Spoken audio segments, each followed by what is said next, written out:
ocasión, un joven carretonero del pueblo de Motul, Yucatán, conoció las ruinas de la gran ciudad maya de Chichén Itzá. Aquel joven se llamaba Felipe Carrillo Puerto.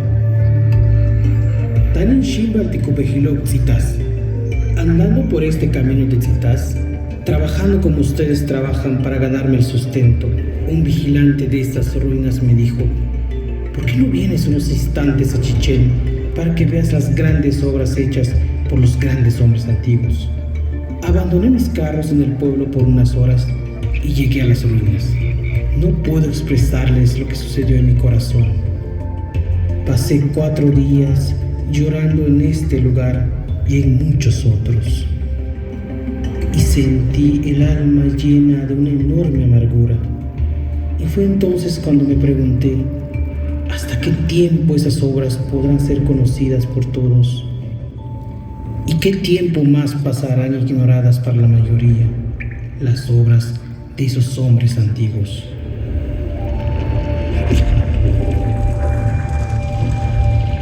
Cuenta el Popol Vuh la mitología maya del pueblo de los quichés. Cuenta la creación de los hombres del maíz. Yuntzilo, Ahsi Sajo, Ahpato Tepeo, Yetel Gucumans. Los progenitores, los creadores y formadores Tepeo y Gucumans hicieron a los hombres. De tierra, de lodo, hicieron la carne del hombre. Pero vieron que no estaba bien, porque se deshacía, estaba blando, no tenía movimiento, no tenía fuerza, se caía, no movía la cabeza, no podía ver hacia atrás. Al principio hablaba, pero no tenía entendimiento. Se humedeció dentro del agua y no se pudo sostener. Entonces los creadores, los jueces, desbarataron y deshicieron su obra, y enseguida dijeron: hay que reunirse y encontrar los medios para que el hombre que formemos, el hombre que vamos a crear, nos sostenga y alimente, nos invoque y se acuerde de nosotros. A continuación vino la adivinación, la echada de la suerte con el maíz y el cité, y fueron hechos los muñecos labrados de madera. Se parecían al hombre y hablaban como el hombre. Poblaron la superficie de la tierra. Existieron y se multiplicaron. Tuvieron hijas, tuvieron hijos los muñecos de barro, pero no tenían alma y entendimiento. No se acordaban de su creador. Caminaban sin rumbo y andaban a gatas. Sus piedras de moler, sus vajillas de barro, sus ollas, sus perros, sus pavos, todos hablaron. Todos, tantos cuantos había, manifestaron. Nos hicieron daño, nos comieron, les toca el turno, serán sacrificados. Y dicen que la descendencia de aquellos son los monos que existen ahora en las selvas. Por esta razón, el mono se parece al hombre. He aquí el comienzo de cuando se celebró consejo acerca del hombre, de cuando se buscó lo que entraría en la carne del hombre. De Pachil, de Cayalá, así llamados, vinieron las mazorcas amarillas y las mazorcas blancas. Estos son los nombres de los animales que trajeron la comida: yak, utiú, tel, hilo, gato del monte, coyote, cotorra y cuervo. Y de esta manera se llenaron de alegría, porque habían descubierto una hermosa tierra llena de deleites. Abundante en mazorcas amarillas y mazorcas blancas, y abundante también en mucho cacao. Innumerables los zapotillos rojos, las frutas, los frijoles, la miel. Los animales enseñaron el camino. Y moliendo entonces las mazorcas amarillas y las mazorcas blancas, hizo Ishmucané 9 bebidas. De maíz amarillo y de maíz blanco se hizo su carne. De masa de maíz se hicieron los brazos y las piernas del hombre. Únicamente masa de maíz entró en la carne de nuestros padres, los 4 hombres que fueron creados. Esto hicieron los progenitores Tepeo y Gucumats, así llamados. Entonces tuvieron a apariencia humana y hombres fueron. Hablaron, dijeron, vieron, oyeron, anduvieron. Hombres buenos, hermosos, rostros de varones. La memoria fue, existió. Entonces existieron también sus esposas, vivieron sus mujeres. Los dioses celebraron consejo. Así, durante su sueño, los 4 recibieron mujeres verdaderamente bellas. Cuando se despertaron, sus mujeres existieron. Sus corazones se regocijaron al instante a causa de sus esposas. Así fueron creados nuestros abuelos, nuestros padres, por el corazón del cielo, por el corazón de la tierra.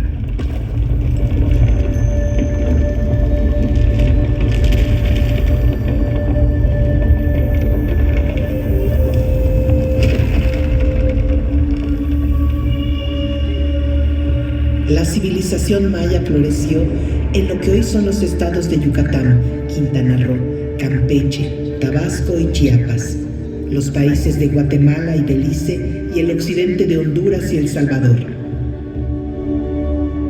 Hace al menos unos 4,000 años, grupos de recolectores y cazadores iniciaron su vida agrícola. Con el tiempo, fueron creando sus propios caracteres culturales, ocuparon una mayor extensión territorial y se intensificó el intercambio cultural y comercial con otros pueblos mesoamericanos. Los antiguos mayas construyeron decenas de ciudades-estado con imponentes centros ceremoniales como Palenque, Uxmal, Yaxchilán, Chichén Itzá, Tikal, Calakmul, Toniná o Bonampak.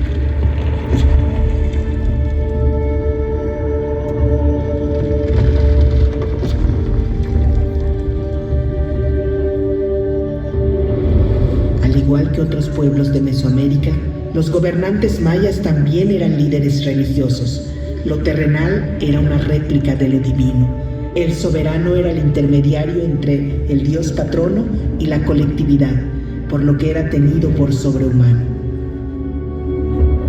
La mayoría de la población se dedicaba a la siembra de maíz, frijol, calabaza, chile, tomate y cacao.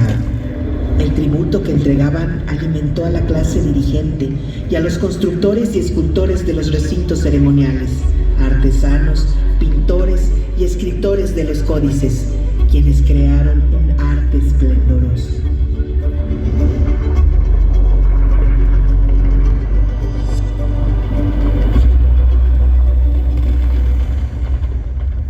Esta es la ciudad de Chichén Itzá, una de las más imponentes urbes construida por los antiguos mayas.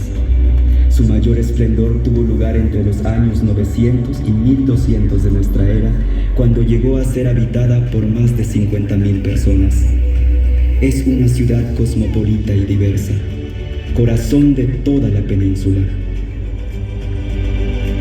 El espectacular juego de pelota de Chichén Itzá es uno de los más grandes de entre las antiguas ciudades mesoamericanas.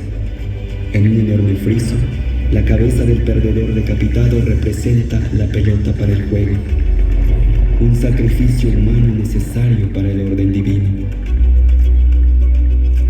Esta construcción fue diseñada para observar la bóveda celeste. Los antiguos mayas fueron grandes observadores del universo y desarrollaron avanzados conocimientos matemáticos, siendo de los primeros pueblos del mundo en utilizar el cero. Los calendarios mayas son probablemente los más complejos que ha creado la humanidad. Calcularon con gran exactitud el año solar, el ciclo lunar, los eclipses y el movimiento de Venus.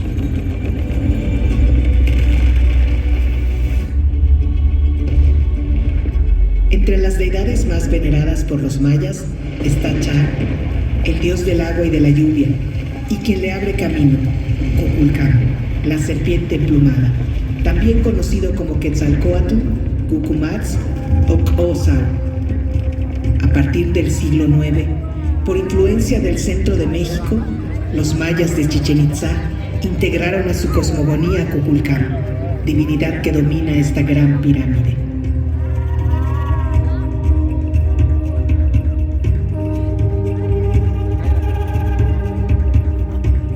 En su interior existe un pasadizo que lleva a 2 bóvedas, donde fue encontrado una representación del jaguar, animal sagrado maya, y la escultura conocida como Chacmol, un mobiliario ritual que su uso y significado sigue siendo un gran misterio.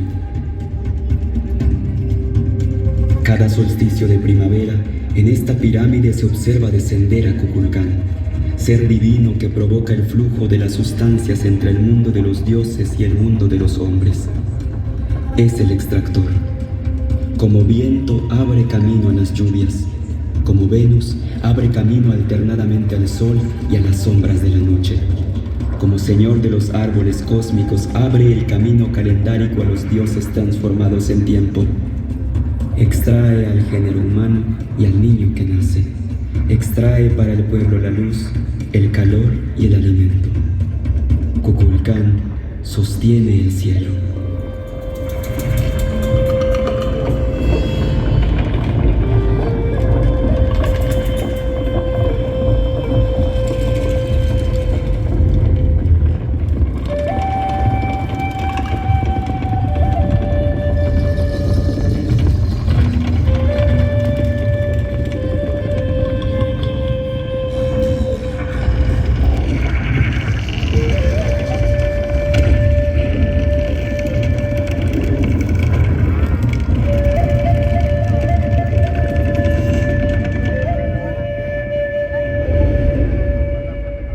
En su afán de imponer una nueva religión, los conquistadores españoles destruyeron decenas de códices mayas.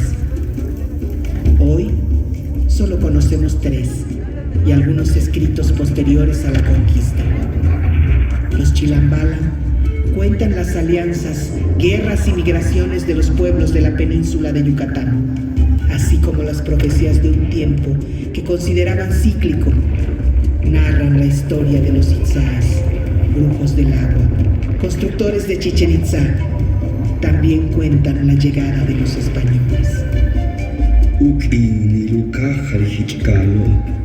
Será el comenzar de los ahorcamientos, el estallar del fuego en el extremo de los brazos de los blancos, cuando caiga sobre la generación de los hermanos menores el rigor de la pelea, el rigor del tributo, cuando les venga la gran entrada del cristianismo, cuando comience el mucho trabajar en los pueblos y la miseria se establezca en la tierra, cuando se extienda por toda la tierra la palabra del Dios de los cielos, solo de pecado hablará, solo de pecado será su enseñanza, inhumanos serán sus soldados, crueles sus mastines bravos.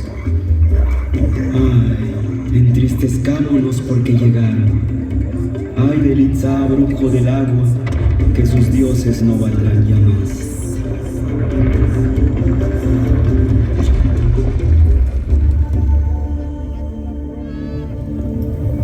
Durante muchos años, el pueblo maya resistió a la colonización, manteniendo vivas sus tradiciones, lengua y costumbres.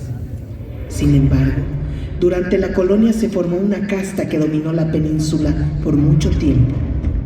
A finales del siglo XIX, durante el Porfiriato, esos grandes dueños y señores de la tierra extendieron el cultivo del enequén.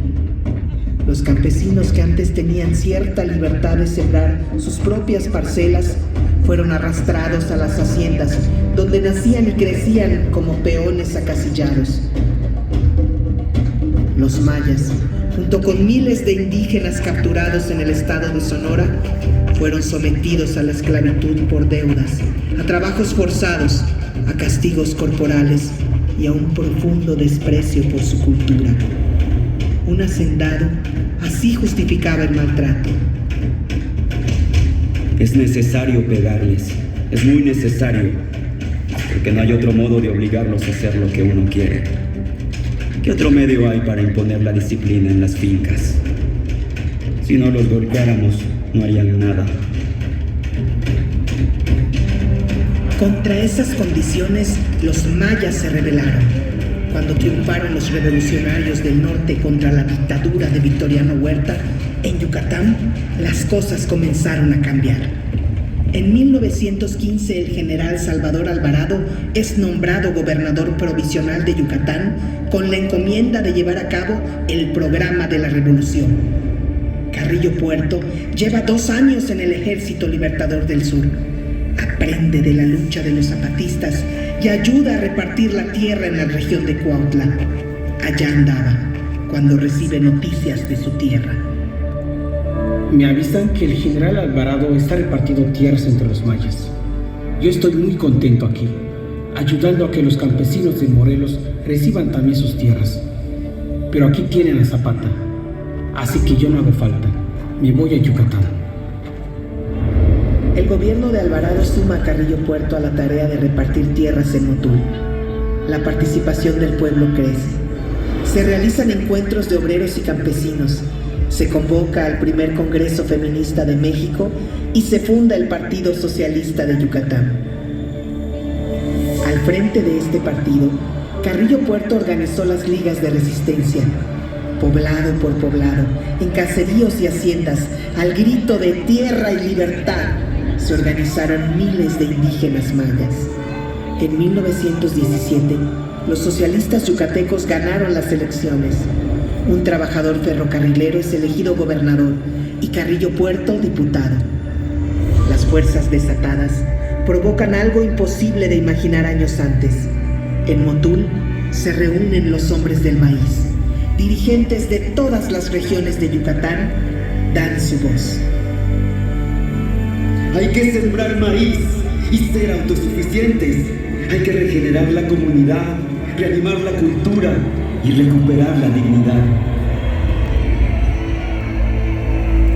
Los hacendados enequeneros defienden sus privilegios y desde los tradicionales periódicos atacan al gobierno socialista. El presidente Carranza se inclina a favor de la oligarquía local, detiene las primeras reparticiones de tierra y envía a un nuevo responsable del Ejército Federal a Yucatán, que reprime a los dirigentes de las ligas de resistencia. Carrillo Puerto denuncia la restauración conservadora en Yucatán y sale exiliado a la Ciudad de México. Cuando es derrotado Carranza, los hacendados de Yucatán ya no tienen el apoyo del centro y Carrillo Puerto regresa a su tierra. En el puerto de Progreso lo recibe una multitud. En 1921, los socialistas en Yucatán se vuelven a organizar. Las ligas de resistencia crecen al llamado de Carrillo Puerto, que recorre todo el estado como candidato a gobernador. Antes de las elecciones, en el pueblo de Izamal, los dirigentes de las ligas se reúnen en un segundo congreso. Algunos que solo hablan maya o no saben escribir. Trazan sus objetivos, a los que llaman nuestras utopías. Se proponen la expropiación de las tierras de las haciendas y distribuir sin intermediarios los frutos del trabajo. También acuerdan promover las demandas feministas y desterrar los prejuicios que han esclavizado a las mujeres. El pueblo maya vota abrumadoramente por su Sucubún Felipe, como le llaman, hermano Felipe. En la Plaza Grande de Mérida, el nuevo gobernador dice ante miles de personas: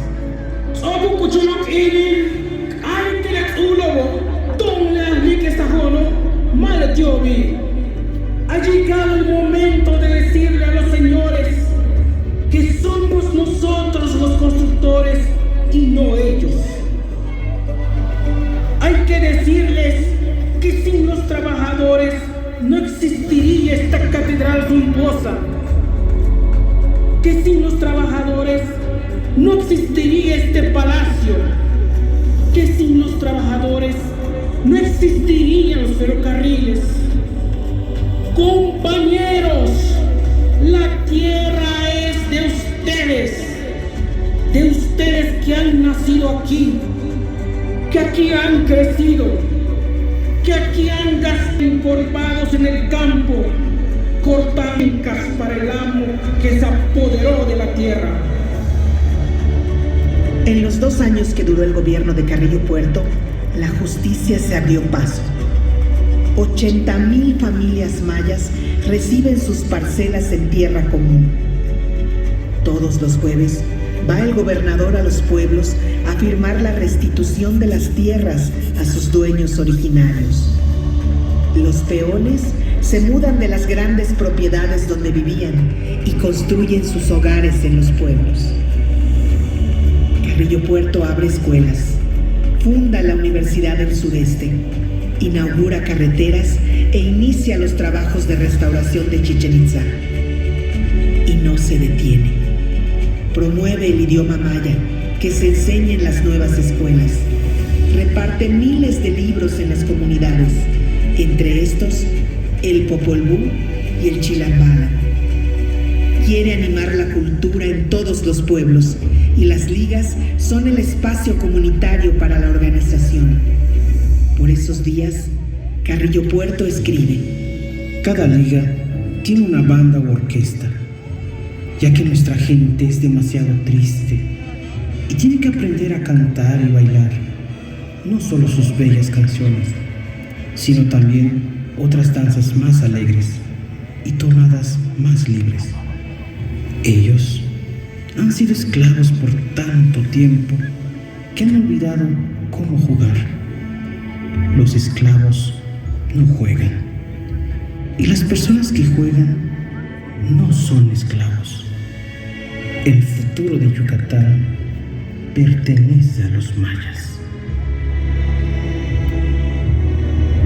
Pero la rebelión de Adolfo de la Huerta contra Obregón y Plutarco Elías Calles da el pretexto para que los hacendados de Yucatán promuevan un golpe de estado contra Carrillo Puerto. Los viejos dueños de Yucatán, la casta acostumbrada a mandar, no tolera el gobierno del pueblo. Los militares al servicio de los hacendados toman Mérida.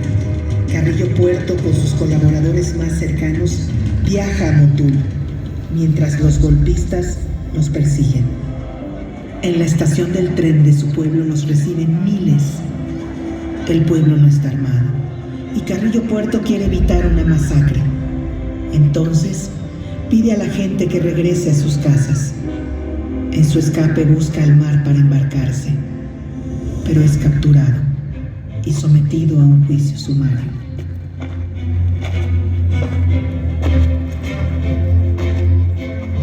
Hace 100 años, un 3 de enero de 1924, frente a un pelotón de fusilamiento en el cementerio de Mérida, es asesinado Felipe Carrillo Puerto, el dragón de los ojos verdes, junto a sus compañeros. Hasta hoy, se canta en su memoria en muchos rincones de Yucatán.